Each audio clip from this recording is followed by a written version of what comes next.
Astaghfirullah. Assalamualaikum warahmatullahi wabarakatuh.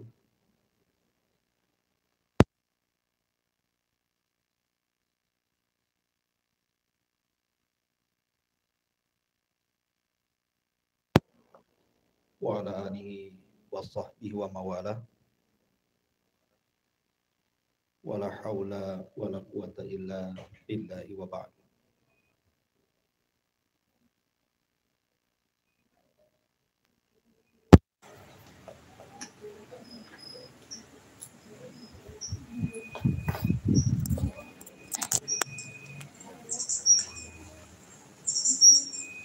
Baik.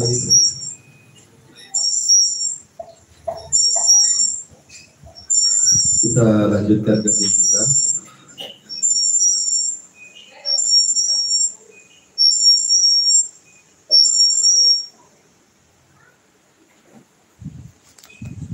Kita masuk pada bab ke-13. Isti'adzah, meminta pertolongan kepada Allah Subhanahu wa ta'ala.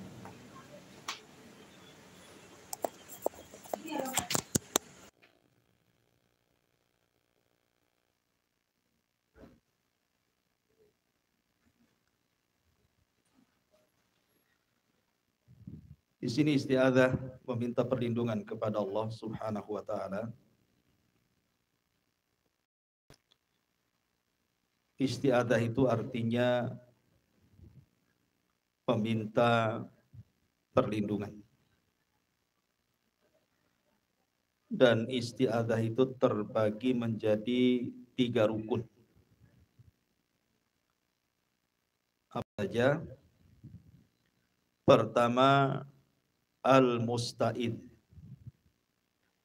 Yang kedua, al-musta'adz bihi. Dan yang ketiga, al-musta'adzu minhu. Al-musta'id artinya orang yang meminta perlindungan. Adapun al-musta'adz bihi artinya zat yang kita minta berlindung, Allah Subhanahu wa ta'ala. Adapun al-musta'adz minhu artinya kita berlindung dari keburukan jin dan juga manusia. Dan isti'adzah ini adalah ibadah. Karena pertama Allah Subhanahu wa ta'ala yang memerintahkan kita untuk isti'adzah. Yang kedua, karena isti'adzah itu amalan qalbu, amalan hati. Di mana seseorang terkadang dalam hatinya merasa takut, sehingga perlu meminta perlindungan. Dan ibadah hati adalah seagung-agungnya ibadah. Maka barang siapa yang menyelewengkan isti'adzah, meminta perlindungan kepada selain Allah, maka dia telah melakukan kesyirikan. Di sini muallif rahimahullahu taala menyebutkan 2 dalil. Pertama, firman Allah Subhanahu wa taala, wa annahu kana rijalun minal insi ya'udzuna birijalin minal jinni fazaduhum rahaqa. Dan bahwasannya ada beberapa orang laki-laki dari manusia meminta perlindungan kepada beberapa laki-laki dari kalangan jin, maka jin-jin itu menambah dosa dan kesalahan mereka. Jadi begini, Bu. Di zaman jahiliyah,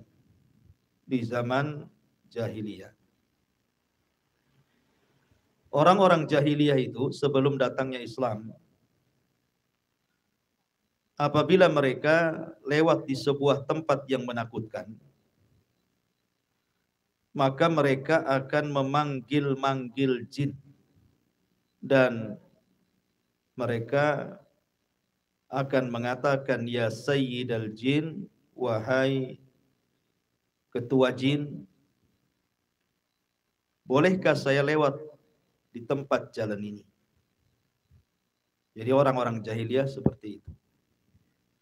Mungkin bahasa kitanya, kalau ibu lewat di sebuah tempat yang menakutkan, permisi gitu ya.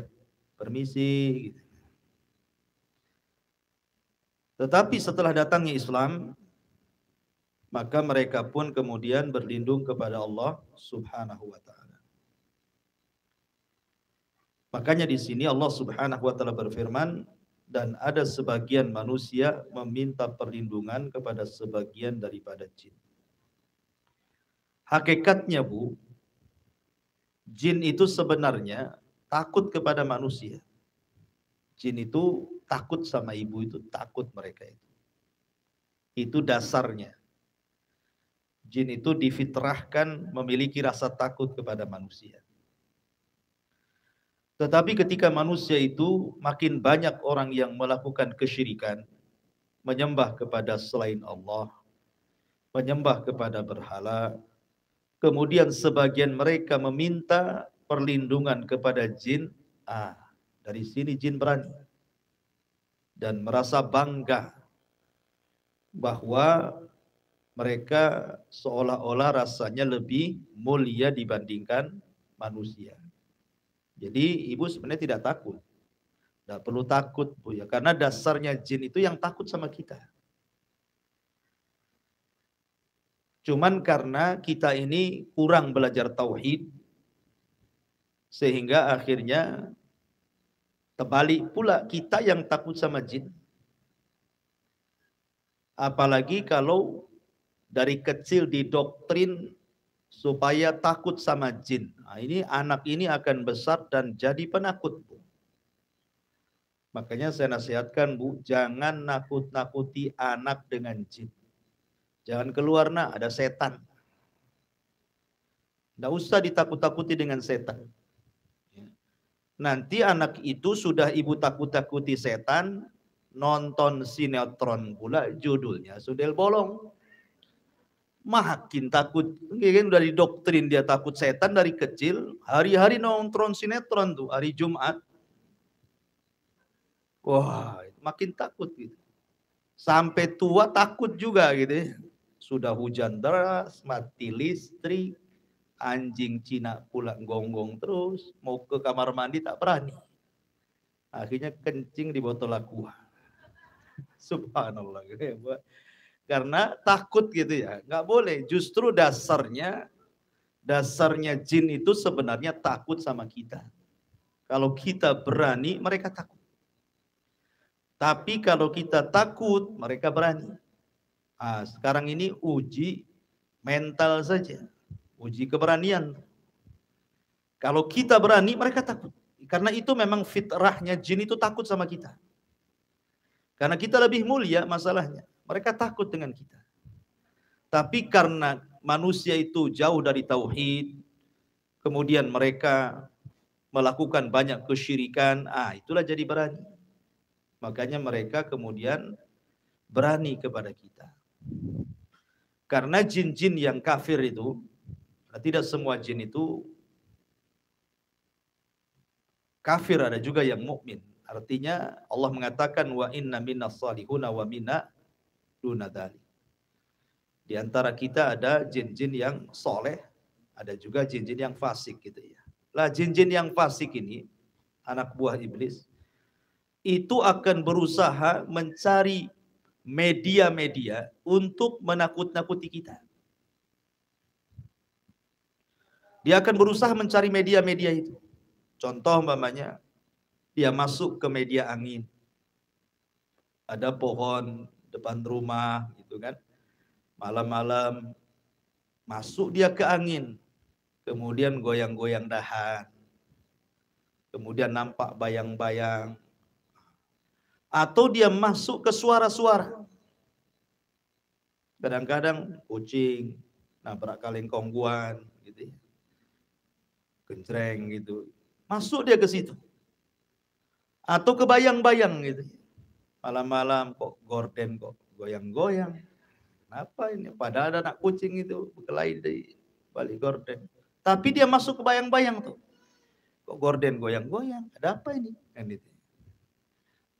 Kemudian juga masuk pada perasaan kita. Jadi ketika ibu melangkah dari kamar ke kamar mandi itu kok bulu semua berdiri, ini ada apa ini kan?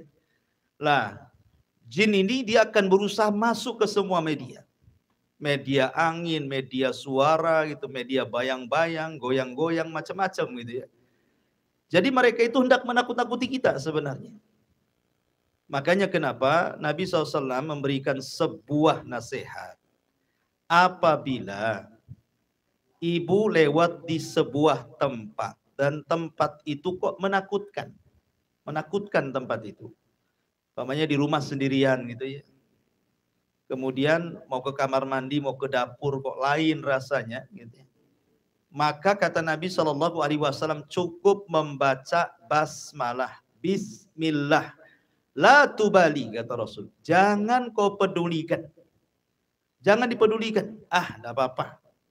Jadi nekat aja gitu modelnya gitu ya. Mau ada suara burung kayak, mau ada suara angin, mau ada goyang-goyang, mau kaling bersuara, mau apa saja nggak usah dipedulikan kata Rasul. Cukup baca basmalah. Itu sudah cukup mengusir mereka. Jadi tidak perlu kemudian ibu berteriak-teriak, siapa di dapur tuh? Apain pula lah di dapur? Kata suaminya, aku lagi buat mie gelap-gelap kata.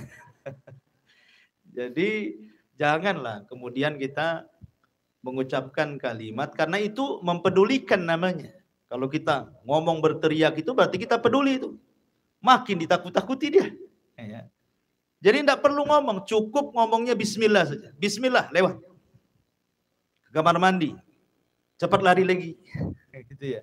Jadi tidak usah dipedulikan, karena dikhawatirkan kemudian hati kita ini sudah takut, akhirnya ketakutan itu mengakibatkan melakukan sesuatu yang diharamkan. Asalnya takut kepada setan itu tidak syirik. Ya enggak, Bu. Ibu takut lewat kuburan, syirik tidak. Ibu takut lewat di kegelapan, syirik tidak. Ibu takut malam-malam gelap kamar mandi, tidak. Takut kepada setan itu tidak syirik. Kenapa? Wajar, itu tabiat. Orang itu takut sama musuh. Karena setan itu musuh kita. Kita saja diancam mau dibunuh takut. Wajar gitu ya, itu takut tabiat namanya. Yang tidak wajar itu kalau ketakutannya mengarah kepada hal-hal yang kemudian ibu melakukan sesuatu yang terjerumus kepada kesyirikan. Karena takut rasanya kok di rumah ada aja yang ganggu. Akhirnya ngundang dukun, ya kan? Datang ke rumah. Ya, kan ada zaman kapan tahun ya di televisi itu ada siaran apa gitu ya yang nangkap jin dimasukkan botol tuh Bu, ya kan? Nanti orangnya berjubah-jubah, kadang-kadang kan 5-6 orang gitu. Pakai serban, pakai jubah, kayak iya aja dia nangkap jin itu. Bawa botol lagi itu. Nanti ditarik-tarik, kalau udah ketangkap jinnya itu ditarik-tarik, dimasukkan ke lubang botol kemudian ditutup. Kayak tahu aja jin di mana Bu ya. Coba bayangkan, kan nggak masuk di akal tuh. Gimana kalau botolnya bolong kecil di situ, keluar lagi dari bolong tuh. Gitu ya. Jadi itu sandiwara Bu, itu sinetron itu. Karena jin itu tidak kelihatan. Gaib. Yang mengatakan tidak kelihatan gaib bukan Abu Humairah. Al-Quran yang mengatakan innahum yarakum min haitsu la tarawnahum. Mereka melihat kalian, tapi kita tidak melihat mereka. Lah itulah jin bagi kita gaib di dunia, tapi nanti keadilan Allah, nanti di akhirat terbalik Bu. Jin tidak bisa melihat kita, kita bisa melihat mereka. Ya di dunia kita tidak bisa melihat mereka, mereka yang melihat kita. Di akhirat dibalik. Dan itu keadilan Allah. Lah karena jin itu tidak bisa dilihat, sementara mereka melihat kita. Pertanyaannya, macam mana mau nangkap jin? Nabi saja loh tidak tahu jin itu di mana kalau tidak dikasih tahu wahyu oleh Allah lewat Jibril. Seperti umpamanya ketika jin-jin Yaman itu ditugaskan iblis untuk mencari-cari berita soal terhentinya jin-jin itu naik ke langit. Kan di zaman jahiliyah itu jin itu naik ke langit, kemudian mencuri dengar kabar wahyu. Kemudian kalau dapat satu kalimat nanti dijual ke paranormal. Tapi setelah diutusnya Nabi, langit dijaga, tidak ada jin yang boleh naik ke langit. Kalau berani naik ke langit langsung dihantam meteor mati. Sehingga tidak ada yang berani jin itu naik ke langit. Lah iblis itu ketuanya heran, ada apa ini anak buah saya tak bisa naik ke langit. Makanya kemudian iblis ini mengutus anak buahnya ke ujung timur, barat, selatan, utara. Ada apa? Tolong kalian harus cari tahu kenapa ini langit kok dijaga oleh bintang-bintang yang menembak-nembak anak buahnya. Akhirnya ada 7 jin dari Nasibin nyasar pula ke kebun kurma. Di kebun kurma itu Nabi sedang sholat. Ketika itu baru pulang dari Taif, dilempari orang Taif sedang berdarah-darah Nabi itu. Sholat subuh baca Quran. Jin ini dengar.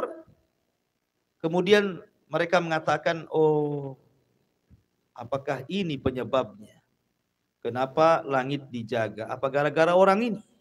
Maksudnya Nabi SAW. Dari situlah jin-jin itu beriman dengan sekali mendengar bacaan Quran yang dibaca Nabi. Masya Allah. Satu kali dengar Quran, langsung beriman, Bu. Kadang jin lebih baik dibandingkan kita, kan? Kita ini dengar Quran itu udah capek kali, tidak nangis-nangis juga. Kayaknya keras sekali hati kita ini. Baca ya tidak nangis, dengar juga ya nggak nangis, gitu ya. Banyak dosa kita ini. Terkadang ada jin itu yang luar biasa gitu, dengar Quran langsung beriman. Kalau kita dibacakan Quran lari pula kita. Gak percaya, Bu? Nah, coba orang-orang awam tuh, Bu, yang nongkrong-nongkrong itu, ibu deketi bawa Quran, baca surah Al-Baqarah. Apa reaksinya, Bu? Pasti bilang apa? Salah tempat, Bu, kalau ngaji di sana katanya kan. Itu ya kan? Pasti salah tempat, belum waktunya yasinan, ngapain kau ngaji gitu ya. Pasti begitu. Reaksinya itu bukan didengerin, malah dikomentari. Yang ada pergi dia dari situ. Lebih setan dibandingkan setan. Orang kayak kan juga. Lah, jin ini akhirnya beriman kepada Nabi. Kemudian Nabi tidak tahu kalau ada jin yang sedang mendengarkan. Karena memang Rasul tidak tahu yang gaib. Lah dari mana Rasul tahu bahwa ada 7 jin mendengarkan Quran? Karena ada wahyu turun. Turun surah jin, ngasih tahu Nabi. Di mana Allah mengatakan qad uhiya ilayya annahu istama'a nafarun minal jinni faqalu inna sami'na qur'anan ajaba. Ada sekelompok jin yang mendengarkan Al-Quran tiba-tiba mengatakan inna sami'na qur'anan ajaba yahdi ila rusdi fa'aman nabi, maka kami pun beriman. Jadi Nabi saja tidak tahu kok di mana jin. Kalau tidak dikasih tahu, Nabi mana tahu? Seperti contohnya ketika Jibril datang kepada Rasul bahwa 7 jin ini membawa ribuan jin dari Yaman ingin beriman, ingin masuk Islam. Maka Nabi SAW diberitahu bahwa mereka sudah menunggu di tempat ini dan itu. Maka Rasul mengajak Abdullah bin Mas'ud ke tempat jin berkumpul itu. Kemudian Rasul mendakwai mereka.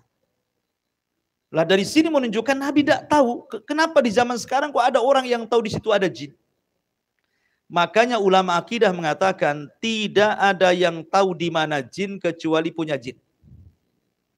Contoh, umpamanya ada anak kecil, ya kan, karena katanya anak sakti, karena punya indera ke-6 ke-7 gitu.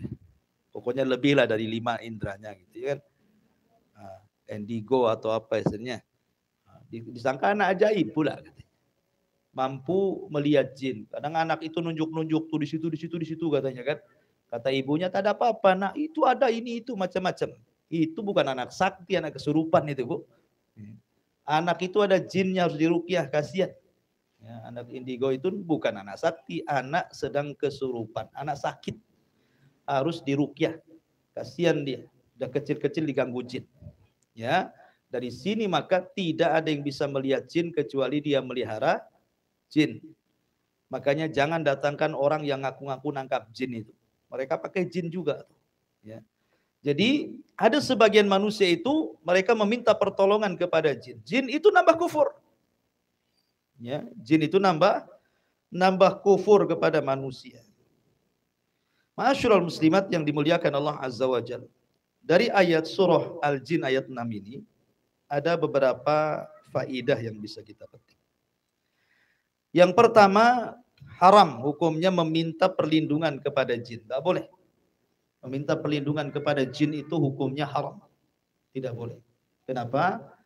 Karena Allah Subhanahu wa taala merintahkan kita untuk berlindung hanya kepada Allah Subhanahu wa taala. Yang kedua, orang yang menambatkan diri kepada selain Allah hakikatnya sedang menghinakan dirinya. Kita ini mulia, jin itu hina. Ketika kita menyembah jin, kita pula jadi hina, jin pula jadi mulia. Kemudian yang ketiga, dalam ayat ini menetapkan bahwa jin itu ada. Harus diimani, jin itu ada. Ya, bahwa dalam setiap manusia itu ada jinnya. Dalam tubuh ibu-ibu ini ada jinnya tuh, yang disebut dengan al-qarin namanya ya.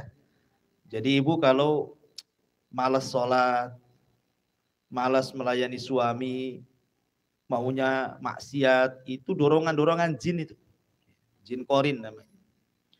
Lah jin-jin qarin ini yang biasanya berinteraksi dengan jin-jin yang dimiliki dukun.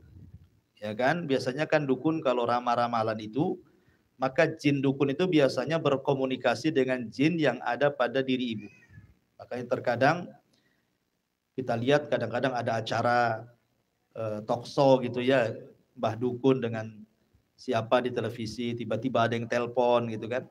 Sebelum telepon si dukun ini sudah nebak ini. Nama ibu si Anu ya. Ibu kok bilang kok tahu ya? Belum mengenalin kok dia tahu ya. Nama ibunya si Anu. Kok tahu dia ya? Usia ibu kayaknya ini 40 tahun ini. Loh kok tahu dia? Ibu ini kayaknya lagi bertengkar dengan suaminya. Loh kok tahu dia? Pokoknya kadang-kadang padahal orang itu di televisi tuh. Ibu ini dari rumah nelpon, tapi dia bisa menebak tuh. Kok bisa? Kok hebat dia bisa nebak-nebak? Bukan hebat. Sebenarnya jin yang ada pada si dukun itu, dia dapat informasi dari jin yang ada dalam badan kita. Jadi jin yang ada pada badan kita itu berkomunikasi dengan jin yang ada pada dukun. Jadi kata jin yang ada pada kita namanya si Anu. Nah, maka dia kasih tahu si Anu, ibunya si Anu, dikasih tahu ibunya si Anu, usianya si Anu, begitu. Ya, jadi saling memberikan informasi antara jin dukun dengan jin yang ada pada diri kita. Disebut inforjin namanya ya. Ada namanya informan, ada namanya inforjin. Jin yang memberikan informasi, ya kan? Taib. Ini faedah dari ayat ini.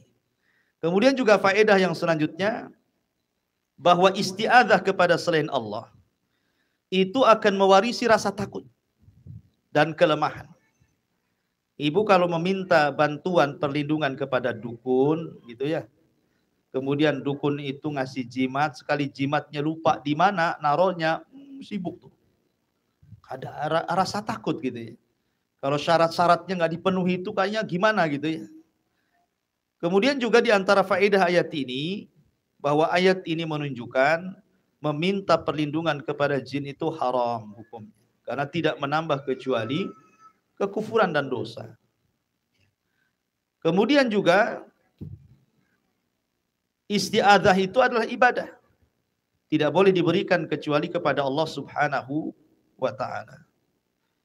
Kemudian juga faedahnya bahwa seorang hamba hendaklah mencukupkan kepada Allah, karena segala sesuatu yang dihajatkan hamba itu ada pada Allah Subhanahu wa ta'ala. Dan isti'adzah itu datang perintah secara mutlak, tidak boleh diberikan kecuali kepada Allah Subhanahu wa ta'ala. Lalu apa solusinya, Bu? Kalau kita tidak boleh meminta bantuan kepada dukun, kepada paranormal, kepada jin-jin itu. Lalu apa solusinya? Ah, hadis yang kedua inilah solusinya. Perhatikan hadis yang kedua. Dari Khawlah binti Hakim. Khawlah bintu Hakim itu, Bu, itu istri daripada Aus ibn Samit. Lah Aus ibn Samit ini memang dijelaskan biografinya mudah marah. Kemudian juga tidak tampan. Kemudian juga berkulit hitam. Kemudian ada sedikit kekurangan akalnya. Ya, tetapi kan orang dulu kan menikah main jodoh-jodohan, Bu. Lain dengan orang sekarang, Bu ya. Ibu jodohkan anak, mana mau anak dijodohkan hari ini. Anak sekarang sudah dapat jodohnya di Facebook, di Instagram gitu. Nah, mereka sudah punya jodoh sendiri. Kadang-kadang belum dikawinkan sudah kawin deh.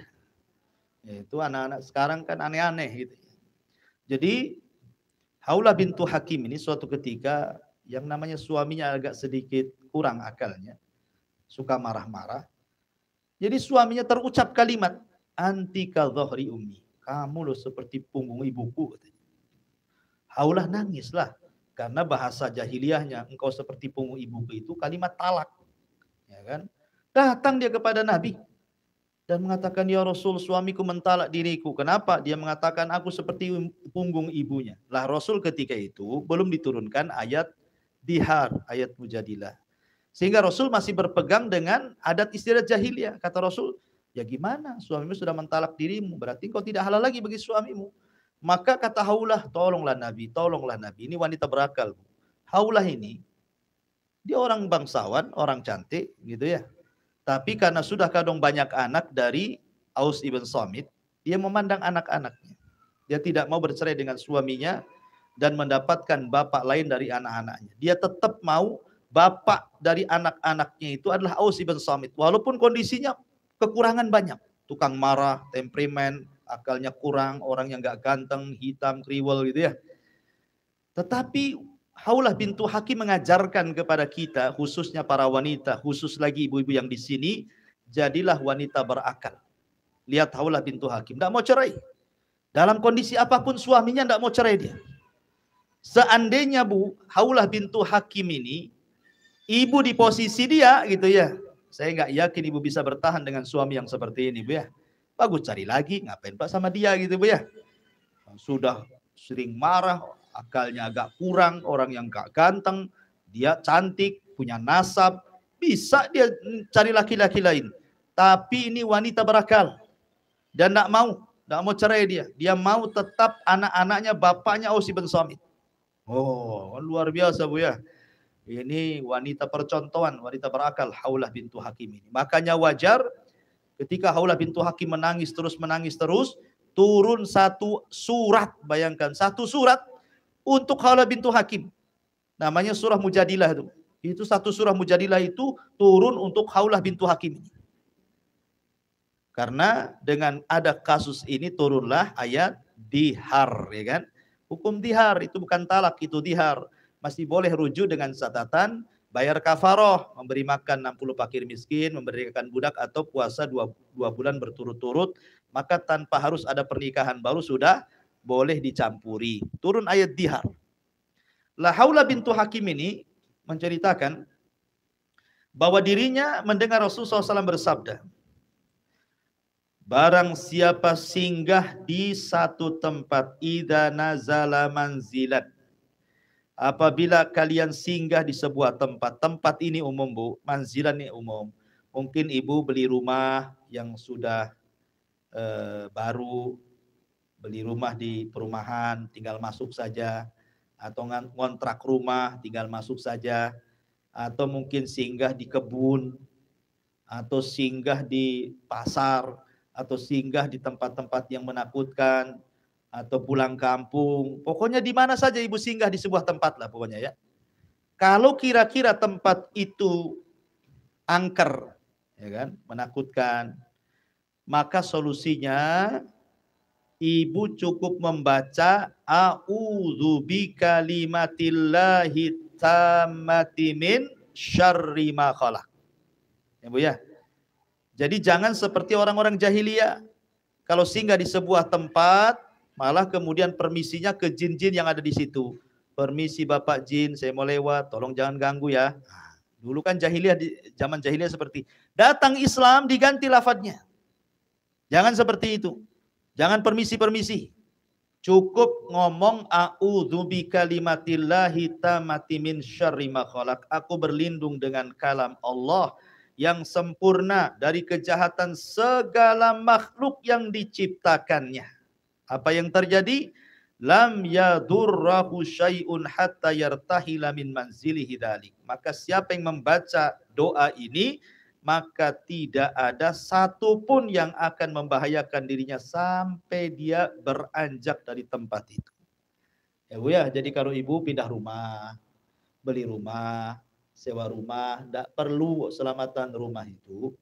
Karena di zaman jahiliyah itu tradisinya kalau pindah rumah, atau bangun rumah, atau menempati rumah, maka mereka akan menyembelih sembelihan, kemudian darahnya akan diusap-usap di rumah tersebut untuk menghilangkan sial.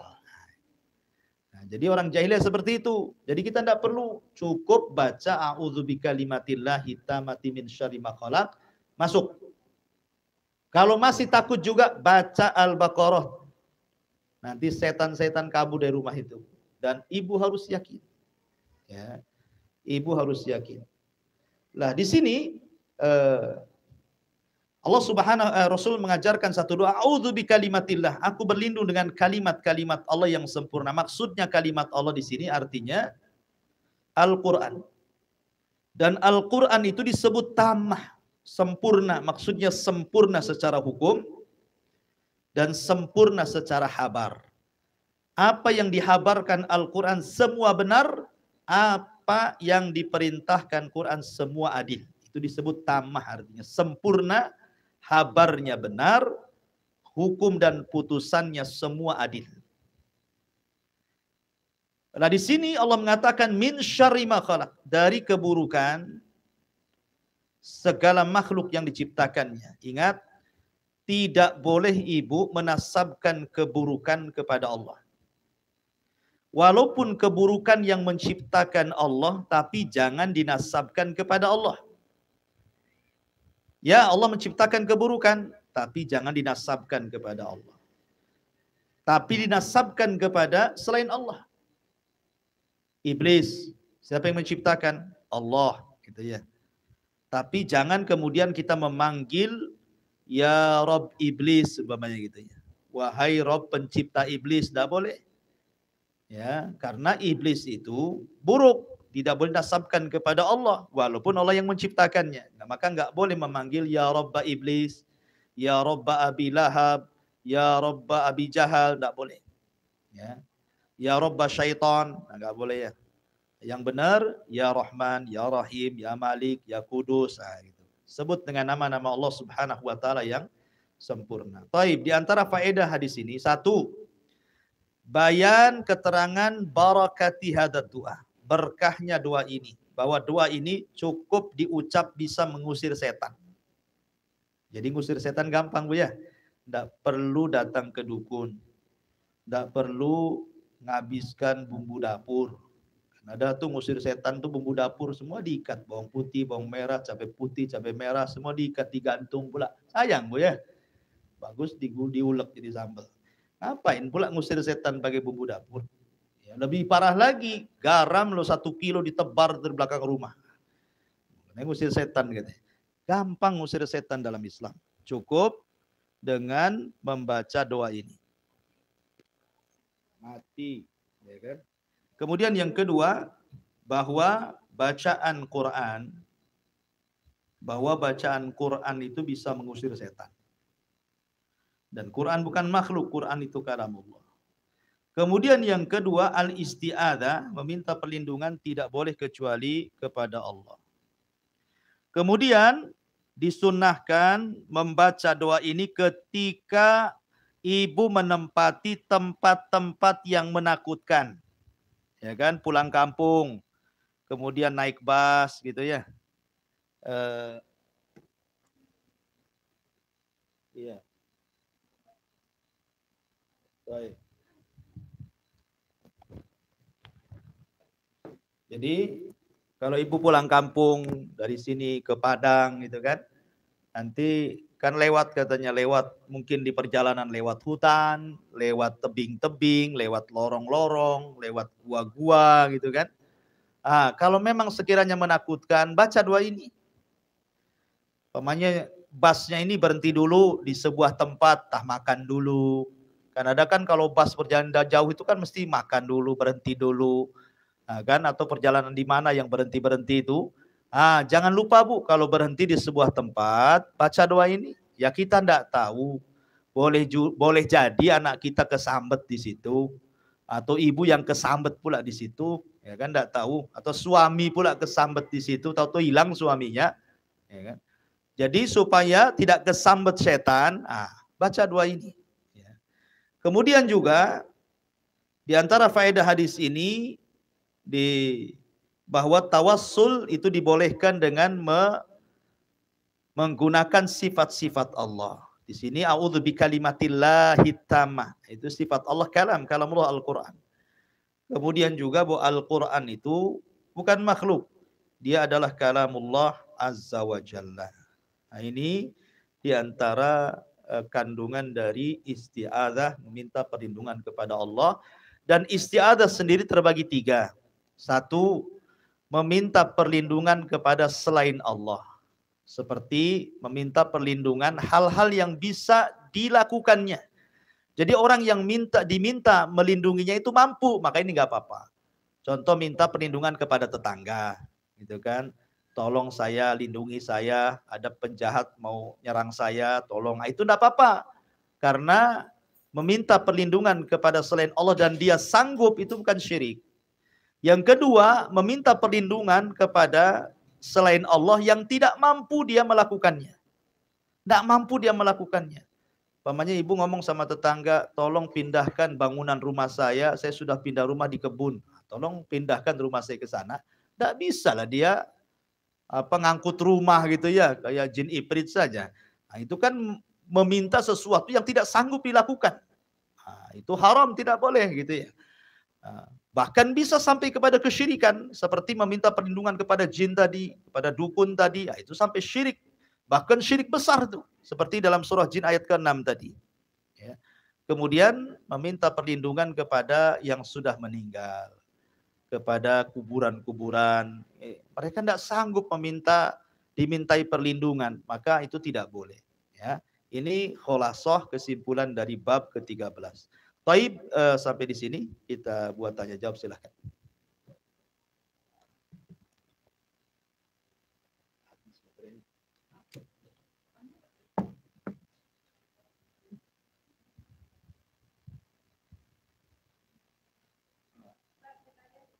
Bentar, ini baterai mau diganti, nggak dengar. Bentar. Itu pakai baterai, Bu. Oke. Yang ini, ambil deh. Enggak, itu yang dipakai. Itu yang dipakai.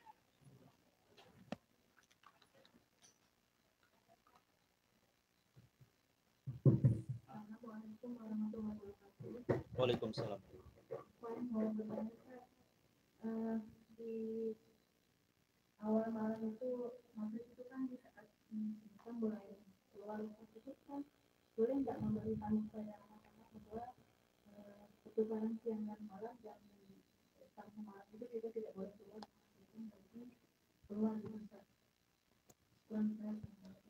Ya, alhamdulillah. Ya kalau memberitahu dengan jelas, tidak apa-apa. Pamannya anak ini dekat-dekat azan bilang, nak, jangan keluar rumah. Ini kata Nabi, nah, gitu dijelasin Ibu ya. Kata Nabi bahwa jam-jam segini ini setan lagi main-main. Nah, jangan keluar, gitu ya. Tidak apa-apa. Nah, tapi didoktrin nanti kalau sudah selesai maghrib, nggak apa-apa.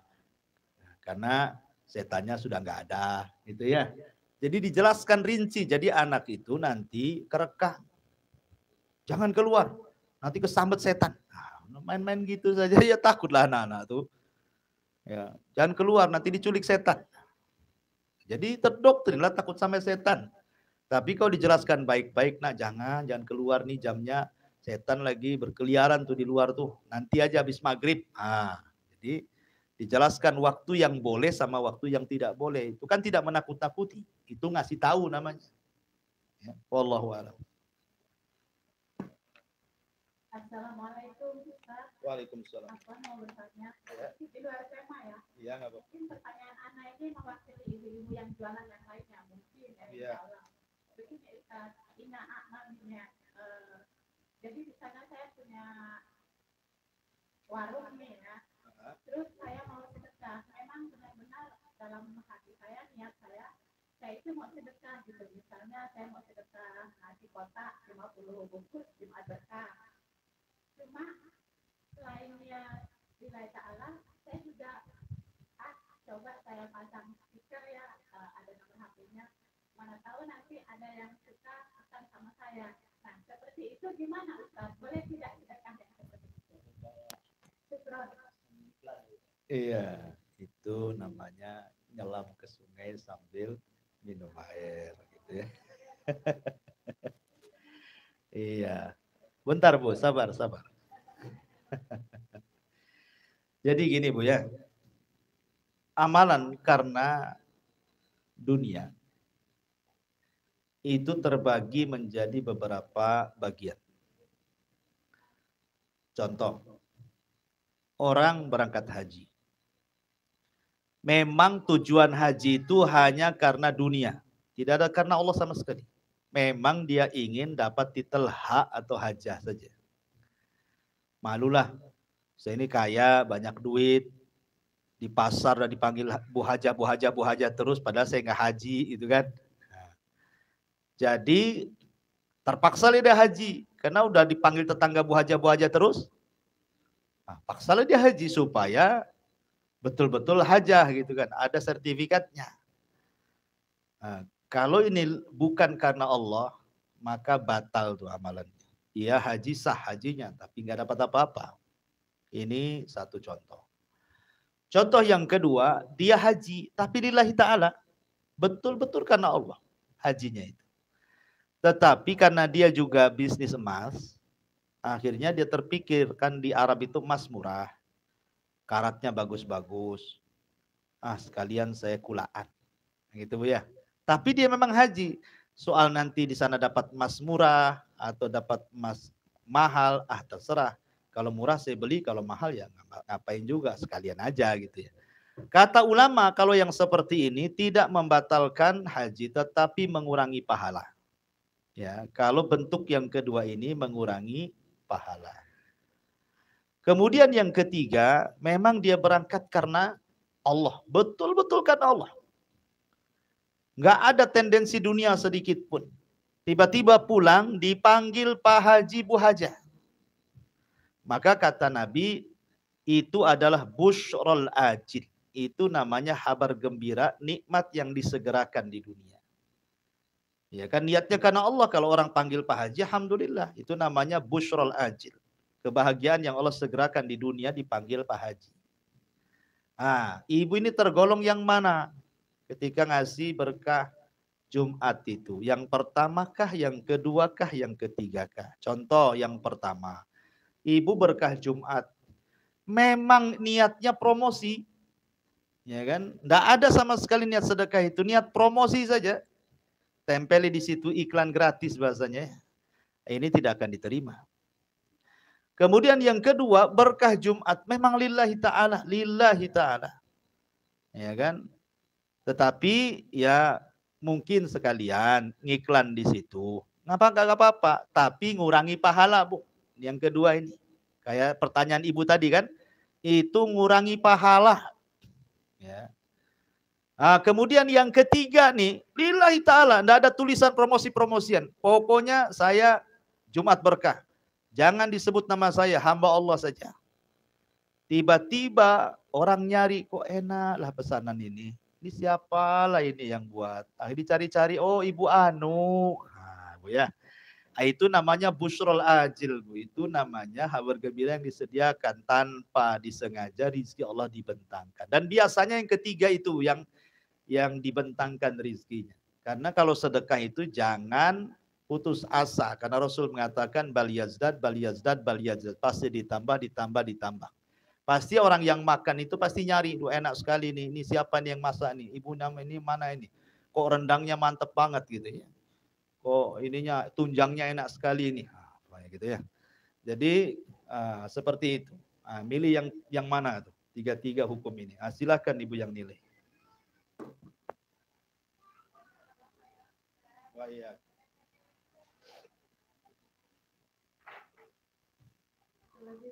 Ya. Doa masuk kamar mandi itu kan artinya aku berlindung kepada Allah dari godaan laki-laki dan perempuan. Nah, begitu anak-anak tahu artinya itu, biasanya mereka memang takut kamar mandi. Jadi, bagaimana kita menerangkan bahwa kamar mandi itu memang tempatnya ini kalau terus tidak perlu ditakutin gitu. Iya. Ya kalau bisa jangan diajari dulu artinya kalau takut. Yang penting dia dibiasakan doa saja, ya dibiasakan doa saja. Makanya perlu doktrin itu kepada anak-anak itu berani. Nah, jangan takut setan. Setan itu sebenarnya takut loh sama adik. Ya. Setan itu kalau lihat adik lari loh, gitu ya. Pokoknya dibuat berani aja dia. Ya. Tapi kalau umpamanya ditakut-takuti, jadilah dia kan. Kalaupun umpamanya lama-lama, ya bahasanya jangan lama-lama, ada setan di situ. Oh, itu kan takut jadi anak-anak kan? Kan gitu kan. Satu sisi ada manfaatnya Bu, karena apa? Akhirnya dia sebentar aja di kamar mandi. Ya kan? Karena kan nggak boleh lama-lama di kamar mandi. Aneh di zaman sekarang ini kamar mandi lebih baik daripada kamar tidur. Ya kan Bu, ada tuh kamar mandi itu masuk dicantik-cantiknya kamar mandi. Harga kamar mandi itu 7 kali lipat harga kamar tidur tuh. Aneh zaman sekarang ngapain lama-lama di kamar mandi itu kan. Kamar mandi kan cukup untuk buang hajat, mandi, sudah selesai. Ya kalaupun ada kebutuhan umpamanya kan kayak sekarang ini ada kamar mandi, ada bak untuk sauna di kamar mandi, ya itu kan tidak setiap hari. Ya sewaktu-waktu aja. Ya intinya Bu tetap diajarkan di doktrin anak itu supaya berani lah. Ya kan. Wallahu a'lam.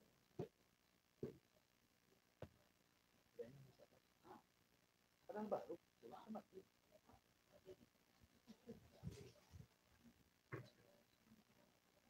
sendiri.